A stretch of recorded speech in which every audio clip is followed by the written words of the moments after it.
안녕하세요. 독일에서 하고 나는 형, 독학형입니다. 이번 영상은 지난 영상에 이어 우리 방위 산업에 대해서 얘기하려고 합니다. 좀 자세하게 말하면 우리 방산의 단기 전략? 그 정도 되겠네요. 한 2, 3년짜리. 지난 영상에서는 이제 엠마누엘 마크롱 대통령이 소르본드 연설 소개하면서 우리 방산을 파트너로 생각하고 있다. 이런 얘기 했었죠. 당분간은 미국산 무기 대체제로. 예. 어차피 서방의 나토랑 호환이 되기 때문에 유럽이 이제 자기들 방산 키워야 한다고 이제 노골적으로 담합하겠다는 의지를 또 이제 마크롱 연설이 사실 또 그런 거를 또 피력하기도 했잖아요. 그러니까 얘기가 이제 그 지점부터 시작돼야 될 것 같아요. 그러니까 일단 유럽 애들 얘기 다 믿는다고 치고 유럽이 담합하면 우리 방산은 어떻게 되는 거냐. 프랑스는 프랑스고. 일단 독일은 작년 8월 2일에 방산 부품 수출 승인 절차, 요거를 수출 후 신고로 간소화하는 행정 작업을 시작했다. 수출 후 신고. 이제 하지만 이제 큰 틀에서 이제 이게 마크롱 연설하고 역행하는 건 또 아닙니다.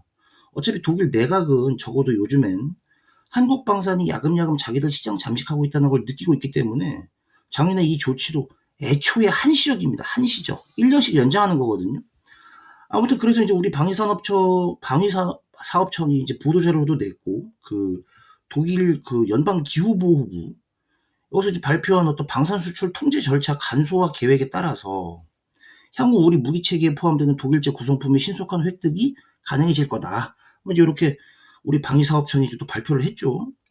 요 형이 이제 스벤 기골트라는 형인데 연방경제기후보호부 차관입니다. 차관이 이제 셋인데 이 형이 첫 번째 차관인 것 같더라고요. 근데 이 형이 산하기관 연방경제수출감독청의 이제 대빵이기도 합니다. 연방경제수출감독청. 바파죠, 바파. 그러니까 연방경제기후보호부가 이제 행정수도 베를린에 있는데 이제 이 실무기관인 바파 연방경제수출감독청은 경제수도 프랑크푸르트에 있다. 정확히는 프랑크푸르트 바로 위에 있는 위성도시 에시본에 있거든요. 여기 앞에 여기 지금 노란 거 여기가 로타르입니다. 그래서 저 뒤에 건물이 바프하고 연방경제수출감독청, 그리고 여기 7시 방향 이쪽으로 나가면 이제 LG 유럽법인 빌딩 큰 거 그쪽 이제 그쪽 방향입니다. 여기가 이제 에시본 G2 S반역 가는 길.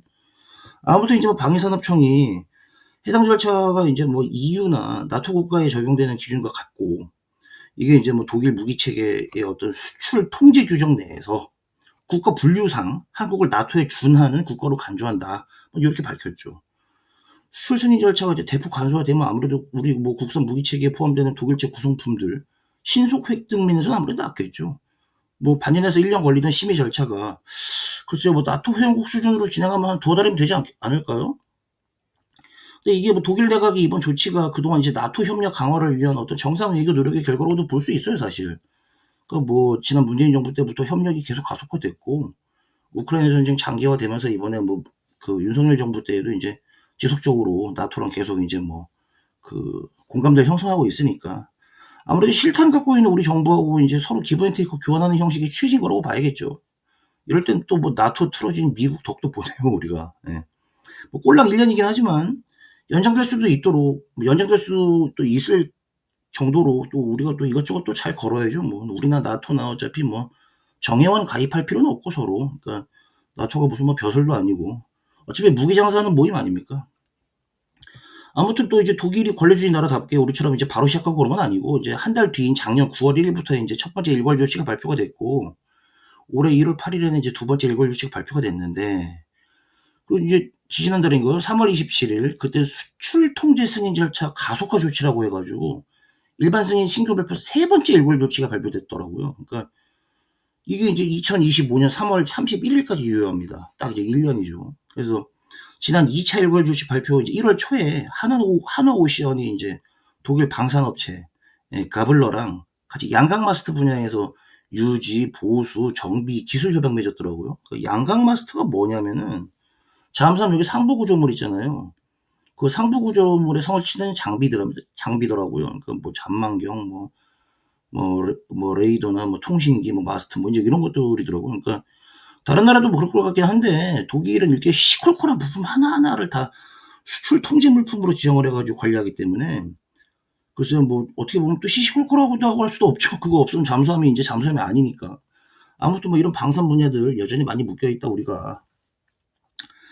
그래도 인제 방산에서 과연 인제 유럽 단일 대우가 얼마나 효과적일 수 있냐는 부분이 이제 계속 중요할 겁니다. 아마 이제 그게 또 이번 영상에서 또 인제 어찌 보면 굉장히 중요한 부분이고요. 그 앞서 말씀드렸던 것처럼 최소 2-3 년은 큰 이상 없지 않을까. 이래저래 스트레스 주는 소식들 들려오고 기사들 보이고 하겠지만 마크롱은 사실 뭐 언급하지 않았어요. 근데 지난 소르본 연설에서 또 다른 어떤 유럽적인 것 그 유럽적인 것 때문에 글쎄요. 유럽의 어떤 하나의 산업에 대해서 서로 유기적으로 연결돼 가지고 몸이 올라오긴 좀 정말 많이 힘들죠. 가장 큰 까닭이 아무래도 이제 지난번 영상 말미에서 말씀드렸지만 이 유럽의 산업은 기본적으로 약탈적 원자재 공급 없이는 이게 안 돌아갑니다. 400년 전부터 그걸로 빌드업된 산업이어서 그게 안 되면 애초에 경쟁력 자체가 없습니다 사실. 뭐 아프리카는 사실 할 얘기 너무 많으니까 오늘은 빼고 아무튼 뭐 이제 단적인 예로 이제 15 일부터 지난 15 일이더라고요. 그 노벨 칼레도니아에서 이제 반프랑스 시위가 점점 격해지는 모양이던데 경찰 병력 증파하고 뭐 난리 났죠 프랑스 나름. 뭐 호떡집에 불난 것처럼. 여기 사실 뭐 1980 년대부터 심심하면 한 번씩 격렬한 시위 터지고 그 뭐야 그 독립 하니마니 하면서 항상 주민 투표하는 지역 아닙니까? 그러니까 여기 산호해랑 남태평양 여기 그 사이에 위치한 여기 뭐 오세아니아? 거기 이제 프랑스령 이제 군도거든요, 섬들. 뭐 큰 섬은 이제 큰 섬인데 코르시카 2배를 넘는 것 같고 그럼 브루탄 유반도 정도 된다고 그래요. 근데 크기 자체가. 근데 뭐 여기 행정구역상 이제 고유한 해외 집합체. 뭐 제가 프랑스어 발음은 안 되지만 아무튼 고유한 해외 집합체라고 하는 행정구역이다. 좀 웃긴 이름이긴 하지만 아무튼. 프랑스가 이렇게 뭐 웃긴 행정구역까지 만들면서 이 노벨칼레도니를 삼키지도 뱉지도 못하는 게 60 년대부터 이제 그린 골드라고 불렀던 이 니켈 광산이 개발돼서 그렇습니다 이게 지금. 원래 사실 여기가 유형 식민지였어요. 호주처럼. 영국의 호주처럼. 프랑스한테는. 근데 이게 니켈이 인제 요새 뭐 전기차 배터리 원료고 막 각광받고 이거 원래 군수 산업이잖아요. 필수 소재. 2018 년도에 인제 뭐 에마누엘 마크롱 대통령이 인제 노벨 칼레도니를 또 방문했었어요. 그래서 거기 뭐 인제 뭐 다른 데도 있었겠습니까? 그냥 니켈 때문이지. 노벨 칼레도니 아까 뭐라고 그랬었죠? 그 고유한 해외 집합체. 그러니까 이렇게 이상한 이름으로라도 어떤 식으로든 이제 프랑스 영토에 둬야 되는 거니까. 노벨 칼로돈이 제 독립하면 적어도 중국에 팔 거 아니겠습니까? 그러니까 이게 니켈은 이게 그 인리에 불과해요 사실. 뭐 여기 뭐 코발트까지 갈 것도 없고. 벨기에가 왜 이렇게 초콜릿이 유명한지, 영국이 왜 이렇게 밀크티가 유명한지 좌우지간 이런 것부터 해 가지고 유럽은 약탈적인 원자재 공급 없이는 산업을 일으킨 적도 없고 그 일으킨 산업도 유지가 불가능하다. 글쎄요. 뭐 솔직히 지금 뭐 우리랑 겨루는 독일 방산산업도 이 1-2 차 대전 때 예? 고 사이 기간 이 스칸디나비아 광물 인제 떠리로 떼다가 인제 큰 거잖아요.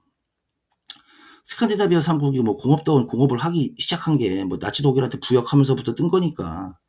뭐 나중에 배신하고 지금은 시치미들 뚝 떼고 있지만 아무튼 뭐 나치 독일의 손길 닿기 전에는 뭐 스칸디나비아 사실 뭐 지금의 호주보다 더 별 볼 일 없는 광물 수출국이었잖아요. 그러니까 일단 뭐 글쎄요. 이런 일이 일어날 때 유럽이 단일 대우를 형성해서 대응한다?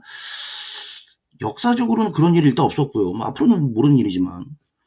그리고 또 대부분의 유럽인들은 이번 이 마크롱의 소르본 연설을 일단 그냥 딱 직관적으로 '아 이거 프랑스 일이지.' 요렇게 인제 생각하는 어떤 그런 경향이 강해서 이번에도 프랑스만 경찰 증파했죠. 사실 뭐 뉴칼레도니아 뭐 EU 차원에서 뭐 성명 내고 끝이잖아요. 그 방산에 필요한 원자재는 또 알아서 자기들 개별 국가나 기업들이 확보해야 되는 거니까. 그 약탈적인 원자재가 필수였던 것만큼 더 유럽의 발목을 잡는 거는 지금 이거 그림이 좀 웃기긴 한데 이게 이케아 풍자화거든요. 이게 뭐 좀 이게 장난 같지만 유럽인들도 이제 대안이 없어서 사지 이게 사실 이케아 사서 조립하면서 '내가 지금 뭐 하는 짓인가.' 이런 얘기 많이 합니다. 뭐 유럽이라고 다 등신들은 아니니까. 그러니까 이게 뭐 에어버스 같은 EU 내 다국적 기업이 있어도 사실 참여 국가들의 국내법, 관료주의, 사안사안별로 마치 이케아에 많이 이제 비유들을 하는데 과정이 뭐 방지턱에 턱턱 걸리는 그런 느낌을 많이 인제 주는 거죠. EU 나라 그 국가들 EU 나라 안에 사람들한테도.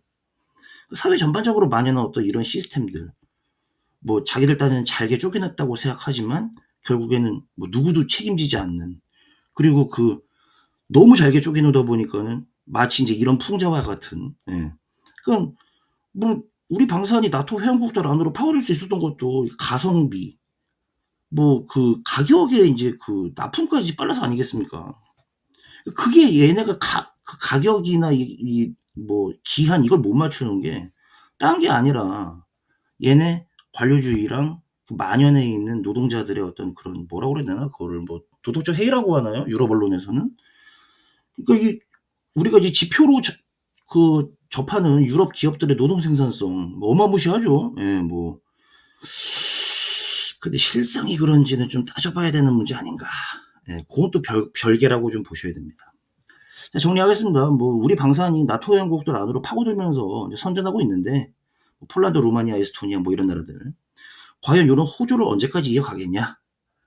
주요 부품 대주는 독일 내각 조치를 보니까 매년 갱신인 것 같고, 글쎄요, 우선은 유럽의 약탈적인 원자재 확보가 좀 쉽지 않기 때문에 산업 경쟁력이 인제 없어서, 솔직히 말하면 없어요. 그래서 EU 내에서 구성한 어떤 그런 다국적 방산 기업들조차도 지금 헤매고 있는데, 각국의 법률이라든가 관료주의 절차 요런 것 때문에 일사천리로 진행하기는 어렵다.